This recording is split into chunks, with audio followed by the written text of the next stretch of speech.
지난 1월 일본군 위안부 피해 할머니들에 대한 일본 정부의 배상 책임을 처음으로 인정했던 법원이 2차 소송에서는 사실상 할머니들의 패소로 판결하면서 정반대의 결론을 내놨습니다. 1차 소송 때와 달리 한 국가의 주권 행위는 다른 나라에서 재판받지 않는다는 국가 면제론이 일본의 위안부 강제 동원에도 적용된다고 판단했습니다. 취재기자 연결합니다. 임성호 기자.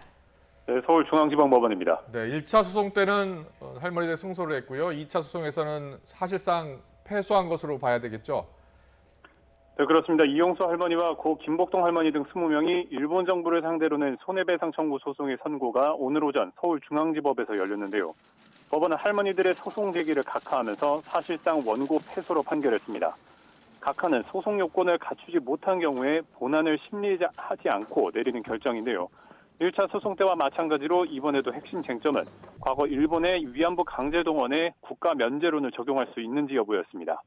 재판부는 국제사법재판소 판례 등을 보면 무력 분쟁 중인 외국 군대나 이에 협력하는 국가기관의 행위를 주권 행위로 보고 국가 면제를 인정하고 있다고 밝혔습니다. 그러면서 과거 일본 제국의 위안부 강제 동원도 중일전쟁과 태평양전쟁 등 무력 분쟁 시기에 군사적 목적으로 실행한 것으로 위법 소지가 있지만 주권 행위로 볼 수 있다고 판시했습니다. 재판부는 또 2차 세계대전 후 유럽 여러 나라의 피해자들이 독일을 상대로 소송을 냈지만 국가 면제를 이유로 각하된 사례 등을 언급하면서 국가 면제의 예외를 인정하면 강제 집행 과정에서 외교적 충돌이 불가피하다고 설명했습니다. 한 국가의 주권 행위는 다른 나라에서 재판할 수 없다는 국가 면제론을 방어 논리로 삼아온 일본 정부의 주장을 받아들인 셈입니다. 재판부는 이번 소송이 사실상 할머니들의 마지막 권리 구제 수단이라는 주장도 받아들이지 않았습니다. 2015년 한일 위안부 합의와 후속 조치인 화해치유재단 설립으로 권리 구제가 일부 이루어졌다는 겁니다. 재판부는 한일 위안부 합의에 이르는 과정에서 일본 정부의 책임을 규명하지 못하고 피해자들의 의견 수렴을 하지 않는 등 절차적인 문제가 있기는 했지만 양국이 외교적으로 합의하고 일본 정부가 출연한 자금으로 설립된 재단을 통해서 피해자 상당수에게 현금이 지급된 만큼 어느 정도 구제가 이루어진 것으로 봐야 한다고 밝혔습니다. 직접 법정에 참석한 이용수 할머니는 선고 도중에 퇴장하며 깊은 실망감을 드러냈습니다.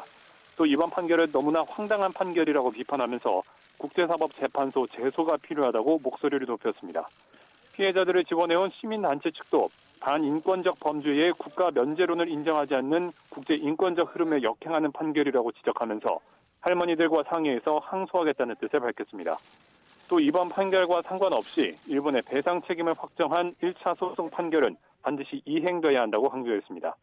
앞서 법원은 고 배춘희 할머니 등 다른 피해자 12명인 낸 1차 소송 선고에서는 일본의 불법 행위에 국가 면제론을 적용할 수 없다며 1억 원씩 배상하라고 판결했고 일본이 항소를 포기해 판결이 그대로 확정된 바 있습니다.